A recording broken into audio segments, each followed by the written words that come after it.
कबड्डीसारख्या पारंपरिक खेळांचे जतन संवर्धन गरजेचे दिनेश दादा पाटील चोखारे यांचे ठाम प्रतिपादन। कबड्डीसारखे पारंपरिक खेळ हे आपल्या संस्कृतीची ओळख असून युवकांच्या शारीरिक व मानसिक विकासासाठी अत्यंत महत्त्वाचे आहेत। या खेळांमधून शिस्त, संघभावना, चिकाटी आणि नेतृत्व गुण विकसित होतात, असे ठाम मत काँग्रेस नेते तथा जिल्हा मध्यवर्ती बँकेचे संचालक दिनेश दादा पाटील चोखारे यांनी व्यक्त केले। बल्लारपूर तालुक्यातील कळमना येथे नवयुवक क्रीडा मंडळाच्या वतीने आयोजित भव्य कबड्डी स्पर्धेचा समारोप व बक्षीस वितरण सोहळ्यात ते बोलत होते।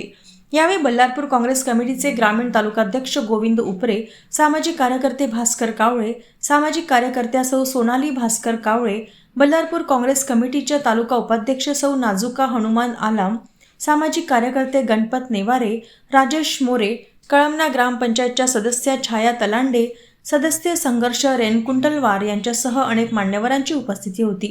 स्पर्धेच्या अंतिम सामन्यानंतर विजेत्या व उपविजेत्या संघाचा मान्यवरांच्या हस्ते चषक, पदके व रोख बक्षिसे देऊन गौरव करण्यात आला।